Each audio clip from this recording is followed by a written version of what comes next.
Once upon a time, in the sunny town of Pleasantville, lived a man named Barry. Barry wasn't just any man, he was the barbecue king of his cul-de-sac. Every weekend, Barry's backyard transformed into a smoky, delicious haven, filled with the aroma of grilled burgers, hot dogs, and his famous secret recipe ribs. Neighbors would gather, kids would play, and laughter filled the air. It was the highlight of the week for everyone. Barry loved bringing people together, and his BBQs were the perfect way to do it. He took pride in his grill skills and the joy it brought to his community. Pleasantville was a friendly neighborhood, where everyone knew each other's names and looked out for one another. Mrs. Gable always brought her prize-winning potato salad, Mr. Henderson would tell his corny jokes, and the kids would run around playing tag until it got dark. It was a slice of small-town heaven, and Barry's BBQs were right at the heart of it all. He loved seeing the smiles on everyone's faces as they enjoyed his food and the company of their neighbors. Little did Barry know, this peaceful bliss was about to be disrupted by a new set of rules that would turn Pleasantville upside down. The thought of not being able to host his beloved BBQs was unbearable. He knew he had to do something to keep the spirit of Pleasantville alive. The news arrived in the form of a crisp, white letter from the Pleasantville Homeowners Association, or HOA. Barry frowned as he read it. Usually, these letters were about trimming hedges or keeping lawns tidy. But this one was different. This one announced a new set of rules, and the most shocking rule of all, no more personal BBQs. The letter cited noise complaints as the main reason. Apparently, some residents felt that the sounds of laughter, music, and sizzling meat were disturbing the peace. Barry couldn't believe it. How could the sound of happiness be considered a disturbance? He imagined Mr. Peterson, who lived 2 houses down and always complained about everything, probably led the charge. The ban wasn't just about the noise, it was about the community. Barry's BBQs were a place where friendships were forged, problems were solved, and everyone felt welcome. Without them, Pleasantville wouldn't be so pleasant anymore. He felt a pang of sadness, thinking about the empty weekends, the silent backyards, and the lost connections. He knew this wasn't just his battle, it was a battle for the heart and soul of Pleasantville. He crumpled the letter in his fist, a fire igniting in his belly. He wouldn't let a few grumpy neighbors and some silly rules take away the joy of Pleasantville. He had to do something, and he had to do it fast. The first weekend after the ban was the quietest Pleasantville had ever been. Barry peeked through his curtains, a frown etched on his face. Usually, by this time, he'd be firing up the grill, the sweet smell of barbecue sauce already wafting through the air. But today, the only sound was the gentle hum of lawnmowers in the distance. He saw Mrs. Gable watering her flowers, her usual cheerful wave replaced by a somber nod. Mr. Henderson was tinkering with his car, but without his usual boisterous jokes. Even the kids seemed subdued, playing quietly in their yards instead of their usual rambunctious games. A wave of sadness washed over Barry. It wasn't just the lack of barbecue, it was the absence of the community spirit that had always defined Pleasantville. The laughter, the conversations, the shared joy, it was all gone. The neighborhood felt empty and lifeless. He thought about all the good times they had shared at his BBQs, birthday celebrations, holiday gatherings, and simple get-togethers on warm summer evenings. Those weren't just BBQs, they were memories in the making. And now, all of that was threatened. Barry knew he couldn't let Pleasantville become a place where neighbors were strangers and silence reigned supreme. He had to find a way to bring back the joy, the laughter, and the delicious smell of barbecue, even if it meant bending the rules a little. The thought sparked a new idea in his mind, a secret plan to revive the spirit of Pleasantville. Barry knew he couldn't just sit around and mope. He decided to take action. He marched down to the HOA headquarters, a small, unassuming building on the edge of Pleasantville Park. He hoped he could reason with them, explain how important the BBQs were to the community, and maybe even convince them to reconsider the ban. He walked into the office, where a stern-looking woman with perfectly coiffed hair sat behind a large desk. "I'm here to talk about the barbecue ban," Barry announced, trying to keep his voice calm. The woman, whose name tag read Ms. Stern, didn't look up from her paperwork. "The decision has been made," she said curtly. "The rules are in place, and they will be enforced." Barry tried to explain the positive impact of the BBQs, how they brought neighbors together and fostered a sense of community. He even brought photos from past events, showing smiling faces and happy gatherings. Ms. Stern remained unmoved. "The noise complaints were valid," she said. "Some residents have a right to peace and quiet." She wouldn't even look at the photos. Barry pleaded, bargained, and even tried to compromise, suggesting solutions like earlier barbecue times or noise restrictions. But Ms. Stern was adamant. "The HOA has spoken," she repeated. "There will be no more BBQs." Defeated, Barry left the office, his shoulders slumped. He had tried his best, but the HOA was unyielding. It seemed like Pleasantville was doomed to a future of silence and separation. But even in his disappointment, a tiny spark of rebellion flickered within him. If the HOA wouldn't listen to reason, maybe they'd listen to a little bit of delicious, smoky defiance. As Barry walked home, kicking a stray pebble down the sidewalk, an idea began to form in his mind. If the HOA wouldn't let them have a normal barbecue, maybe they could have something different. Something secret. Something a little bit rebellious. A mischievous grin spread across his face.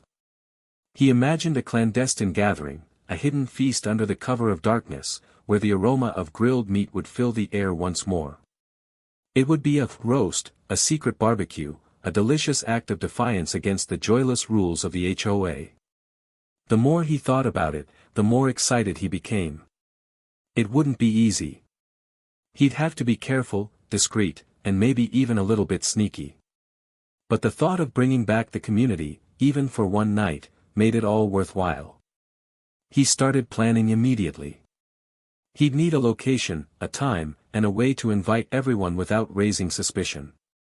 He couldn't just send out invitations, Ms. Stern would be all over that.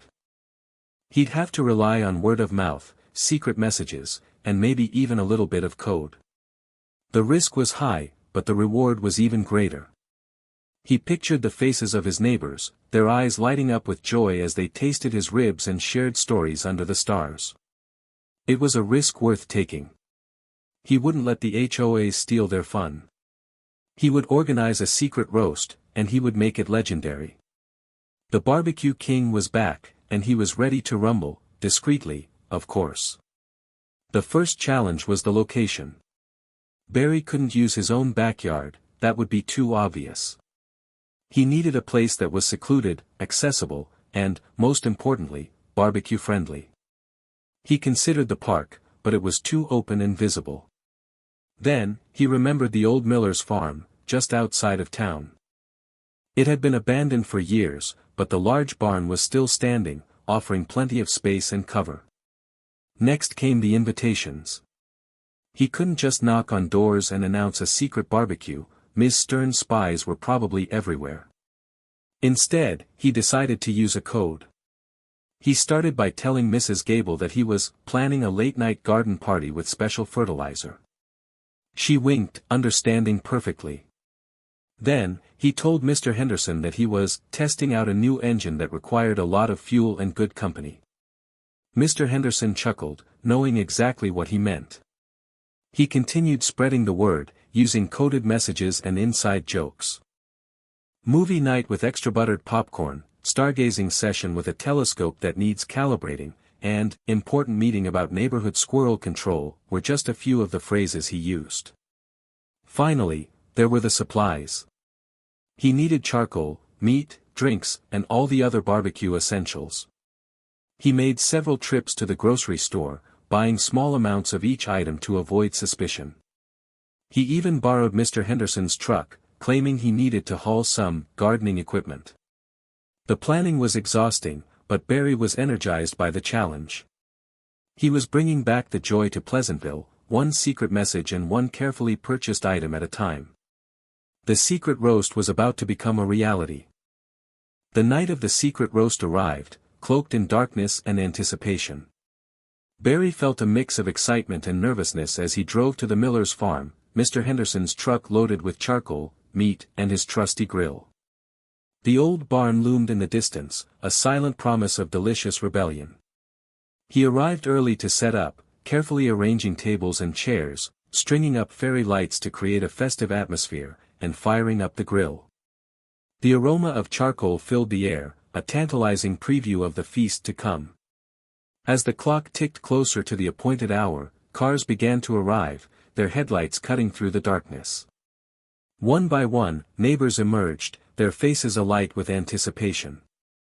Mrs. Gable arrived with her famous potato salad, carefully hidden in a picnic basket.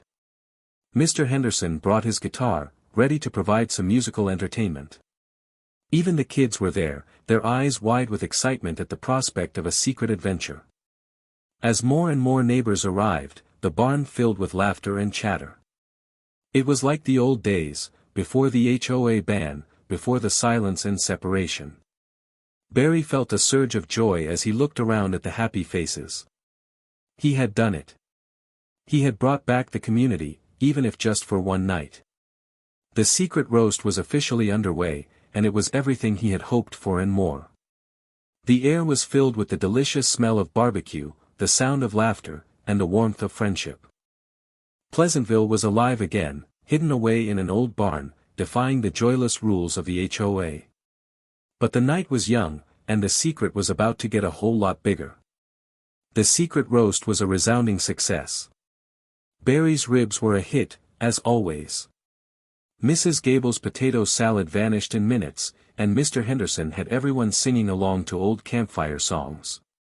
Even the kids, initially shy about being out so late, were running around playing games in the hay bales, their laughter echoing through the barn. The atmosphere was electric. Neighbors who hadn't spoken in months were catching up, friendships were being rekindled, and new connections were being made.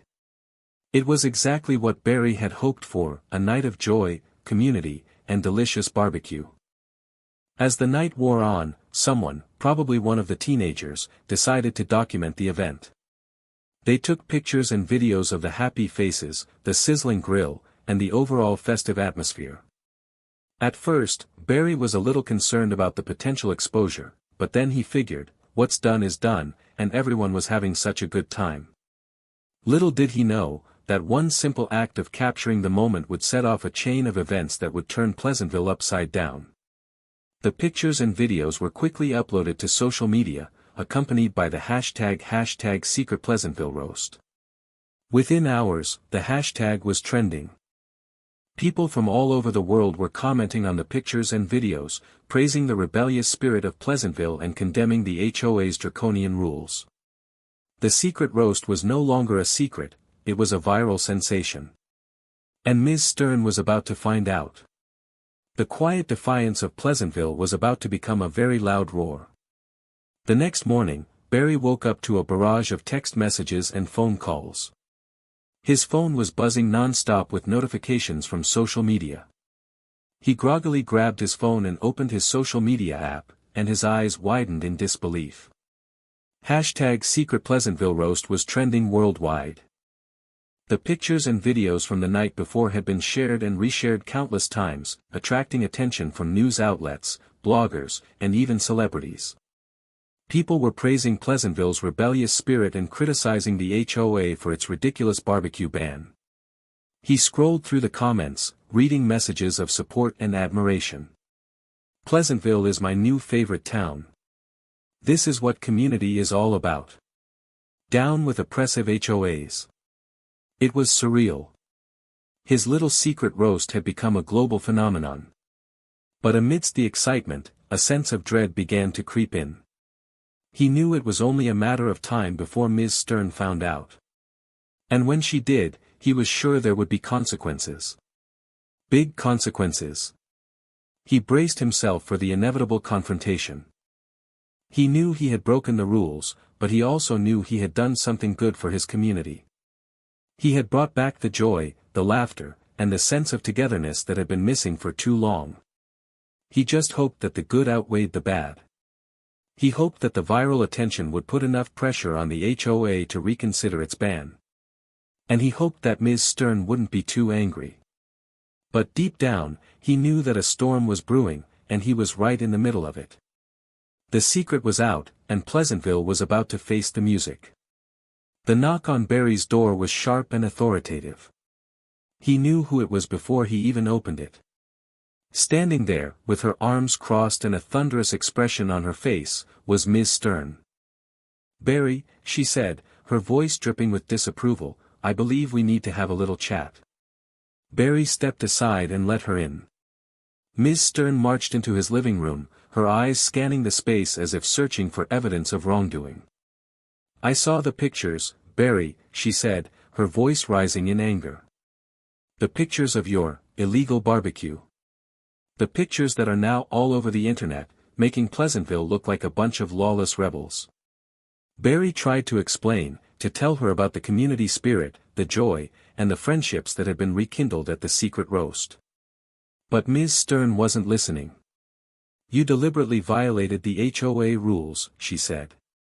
"You organized an event that disturbed the peace and created a nuisance. And now, you've embarrassed the entire community." She then proceeded to hand him a thick envelope. "This is a notice of violation," she said. "You are hereby fined the maximum amount allowed by the HOA bylaws. And if you ever organize another event like this again, there will be further consequences." Barry took the envelope, his heart sinking. He had expected a scolding, but this was worse than he imagined. He had brought joy to his community, but now he was facing a hefty fine and the wrath of the HOA. It seemed like his act of rebellion had backfired. But he wasn't ready to give up just yet. He knew he had the support of his neighbors, and he was determined to fight for their right to have fun, even if it meant taking on the HOA. He had a feeling this was far from over. News of the fine spread through Pleasantville like wildfire. At first, Barry felt a sense of shame and guilt. Had he gone too far? Had he put his neighbors in jeopardy? But then, something amazing happened. Mrs. Gable was the first to arrive at his door, a determined look on her face. "We're not going to let them do this to you, Barry," she said. "You did nothing wrong. You brought us together, and we're going to stand by you." Then came Mr. Henderson, guitar in hand. "They can't fine you for having a little fun," he said. "We're all in this together." One by one, neighbors started showing up at Barry's house, offering their support and vowing to fight the HOA's unfair fine. They organized a neighborhood meeting, where they discussed their options. Some suggested writing letters to the HOA, others proposed starting a petition, and still others wanted to organize a protest. In the end, they decided to do all of the above. They drafted a strongly worded letter to the HOA, demanding that the barbecue ban be lifted and Barry's fine be rescinded. They started a petition, which quickly gained hundreds of signatures. And they planned a peaceful protest in front of the HOA headquarters. The community of Pleasantville was united, and they were ready to fight for their right to have fun. Barry was overwhelmed by their support. He had never felt so proud to be a part of this community. He knew that with their help, they could take on the HOA and win. The secret roast had sparked a rebellion, and Pleasantville was ready to rise up. The spirit of community was the weapon they were going to use. The day of the protest arrived, and Pleasantville was buzzing with energy. Neighbors gathered in front of the HOA headquarters, holding signs that read, "Let us barbecue." "Down with the barbecue ban," and "Community over control." Mr. Henderson led the crowd in singing protest songs, while Mrs. Gable handed out lemonade and cookies. Barry stood at the front of the crowd, feeling a mix of pride and trepidation. He was proud of his community for standing up for what they believed in, but he was also nervous about the potential consequences. As the protest gained momentum, news crews began to arrive, drawn by the viral attention and the growing controversy. They interviewed Barry and other residents, giving them a platform to share their story and their grievances with the HOA. Meanwhile, inside the HOA headquarters, Ms. Stern and the other board members were watching the protest unfold with growing concern. They had underestimated the community's resolve, and they were now facing a public relations nightmare. Just as the protest reached its peak, a representative from the HOA emerged from the building, holding a megaphone. "We have heard your concerns," he announced. "And we are willing to meet with a delegation from the community to discuss the barbecue ban." The crowd erupted in cheers. It was a small victory, but it was a victory nonetheless. Barry and a few other residents were chosen to represent the community in the meeting. They knew they had a tough battle ahead of them, but they were determined to fight for their right to barbecue. The scent of change was in the air, and it smelled a little bit like charcoal. The meeting with the HOA was tense. Barry, along with Mrs. Gable and Mr. Henderson, sat across from Ms. Stern and two other board members, the atmosphere thick with animosity. Ms. Stern began by reiterating the HOA's concerns about noise and maintaining order. She argued that the barbecue ban was necessary to ensure the peace and quiet of the community. Barry countered by emphasizing the importance of community spirit and the positive impact of the BBQs. He presented the petition with hundreds of signatures, testimonials from residents, and even some of the positive articles that had been written about Pleasantville's rebellious roast. Mrs. Gable spoke passionately about the friendships that had been forged at the BBQs and the sense of belonging they provided. Mr. Henderson, with his guitar, even serenaded the board members with a song about the importance of community. Despite their best efforts, Ms. Stern remained unmoved. She argued that the needs of a few residents outweighed the desires of the majority. The meeting seemed to be at a standstill. Then, something unexpected happened. The door to the meeting room burst open, and a news crew barged in, cameras rolling. They had been tipped off about the meeting and were eager to capture the drama. The news crew began peppering Ms. Stern with questions about the barbecue ban, the protest, and the viral sensation that Pleasantville had become. Ms. Stern, caught off guard, stammered and struggled to defend the HOA's position. The cameras turned to Barry, Mrs. Gable, and Mr. Henderson, giving them a chance to reiterate their message of community and fun. The meeting had been hijacked, and the HOA was now facing an even bigger public relations disaster. The tide was turning, and the barbecue king could smell victory. The next few days were a whirlwind. Pleasantville was thrust into the national spotlight. News outlets from across the country were reporting on the barbecue ban and the community's fight for their right to have fun. Social media influencers weighed in on the controversy, some even visiting Pleasantville to show their support. They posted pictures and videos of themselves grilling in defiance of the ban, using the hashtag #LetPleasantvilleBBQ. The pressure on the HOA was immense. They were facing a public relations crisis of epic proportions. People from all over the world were criticizing their policies and calling for them to lift the barbecue ban.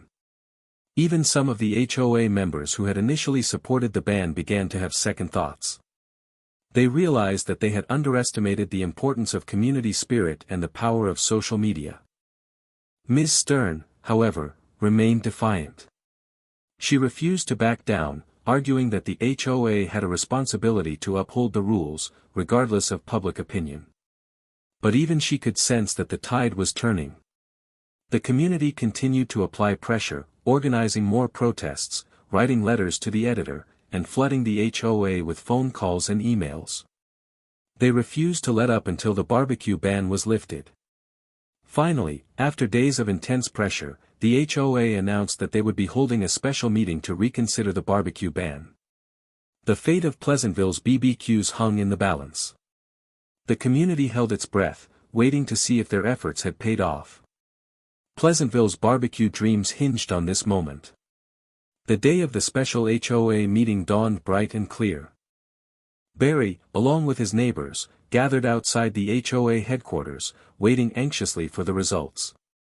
News cameras were rolling, capturing the tension and anticipation in the air. Inside the meeting room, the HOA board members debated the issue for hours.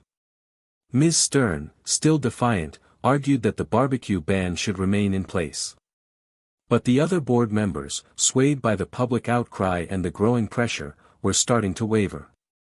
Finally, after what seemed like an eternity, a representative from the HOA emerged from the building, holding a microphone. "We have reached a decision," he announced. The crowd held its breath.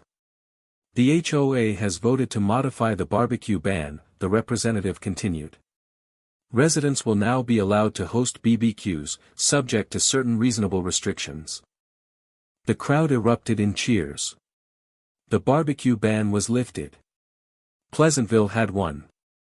Barry felt a surge of joy and relief wash over him. His act of rebellion, his secret roast, had paid off.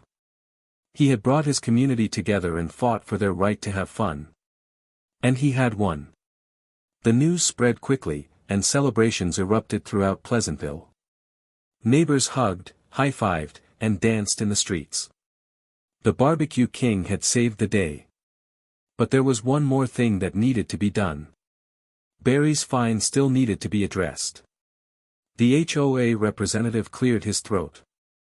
Furthermore, he said, the HOA has voted to rescind Mr. Barry's fine. We acknowledge his contributions to the community and his efforts to bring people together. The cheers grew even louder. Barry was a hero. To celebrate their victory, the community decided to organize a massive neighborhood barbecue, bigger and better than anything they had ever done before. This time, it wouldn't be a secret. It would be a public declaration of their newfound freedom. Barry, of course, was in charge of the grill. He cooked up mountains of ribs, burgers, and hot dogs, enough to feed the entire town. Mrs. Gable made her famous potato salad, but this time, she made a triple batch. Mr. Henderson provided the music, leading the crowd in sing-alongs and dance-offs. Even Ms. Stern, who had initially been so opposed to the BBQs, showed up. She didn't smile, but she did accept a plate of ribs and a glass of lemonade. Maybe, just maybe, she was starting to understand the importance of community and the power of a good barbecue. The barbecue was a huge success. Neighbors laughed, danced, and ate their fill. The atmosphere was electric, filled with joy and camaraderie. Pleasantville was alive again, and it was all thanks to Barry and his rebellious spirit. As the sun began to set, Barry stood on a makeshift stage, looking out at his community. He felt a sense of pride and gratitude wash over him. He had fought for what he believed in, and he had won. "Thank you," he said, his voice filled with emotion. "Thank you for standing by me, for believing in our community, and for never giving up. This barbecue is for all of you. Let's celebrate our victory and our friendship." The crowd roared with approval. Barry raised his glass in a toast. "To Pleasantville," he shouted. "And to BBQs." The community raised their glasses in response. "To Pleasantville," they shouted. "And to BBQs." The celebration continued late into the night, filling Pleasantville with laughter, music, and the delicious smell of barbecue. The barbecue ban was a distant memory, and the future of Pleasantville looked brighter than ever. In the weeks that followed, Pleasantville became a symbol of community spirit and the power of standing up for what you believe in. People from all over the world were inspired by their story, and many communities facing similar issues reached out to Barry for advice. Barry became an accidental activist, using his newfound platform to advocate for community rights and reasonable HOA regulations. He even started a blog called The Barbecue King's Guide to Community Living, where he shared his experiences and offered tips for building strong and vibrant neighborhoods. The secret roast, which had started as a simple act of defiance, had transformed Pleasantville into a beacon of hope and inspiration. The community had learned that together, they could overcome any challenge and create a better place to live. As for Ms. Stern, she eventually retired from the HOA, realizing that her rigid rules and regulations were not the best way to foster a thriving community. She even sent Barry a handwritten note, apologizing for her initial opposition and acknowledging his positive impact on Pleasantville. Barry continued to host his weekly BBQs, but now, they were even more special. They were a reminder of the power of community, the importance of standing up for what you believe in, and the deliciousness of a perfectly grilled rib. And so, Pleasantville lived happily ever after, a testament to the fact that even the smallest act of rebellion can spark a revolution and that the best things in life are often shared over a good barbecue with friends and neighbors. The Barbecue King had truly saved Pleasantville. Years passed in Pleasantville, filled with laughter, friendship, and countless BBQs. Barry, the accidental hero, remained the heart of the community. He was no longer just the barbecue king, he was a symbol of hope, resilience, and the power of standing up for what you believe in. Children grew up hearing the story of the secret roast, learning about the importance of community and the value of fighting for what's right. The legend of the barbecue king was passed down from generation to generation, inspiring them to be active and engaged citizens. The HOA, under new leadership, became more responsive to the needs of the community, working collaboratively with residents to create a harmonious and thriving neighborhood. The rigid rules and regulations of the past were replaced by a spirit of cooperation and understanding. Even Ms. Stern, in her retirement, became a regular attendee at Barry's BBQs, albeit with a slightly less stern expression on her face. She had learned that sometimes, the best things in life are the simplest things: good food, good friends, and a strong sense of community. Pleasantville continued to be a shining example of what a community could be when people came together to fight for what they believed in. The secret roast had not only lifted a barbecue ban, it had transformed an entire town, creating a legacy that would last for generations to come. The barbecue king's reign continued, not through power or authority, but through love, laughter, and the irresistible aroma of grilled ribs. Pleasantville's greatest strength became its unity. And that, my friends, is the story of how one small town, armed with nothing but a grill, some delicious ribs, and an unwavering belief in the power of community, stood up to injustice and won. It's a story about the importance of never giving up, even when the odds are stacked against you. It's a story about the strength that comes from standing together, united in a common cause.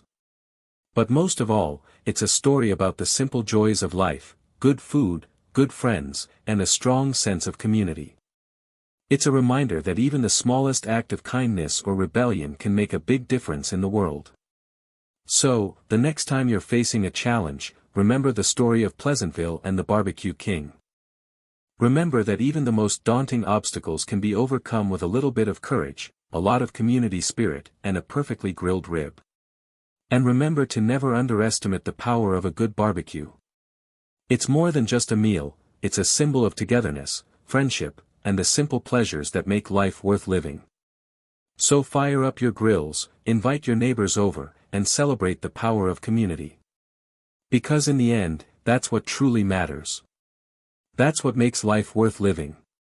And that's what makes Pleasantville, and every community like it, so special. Let the aroma of barbecue always remind you that anything is possible when you stand together. The end.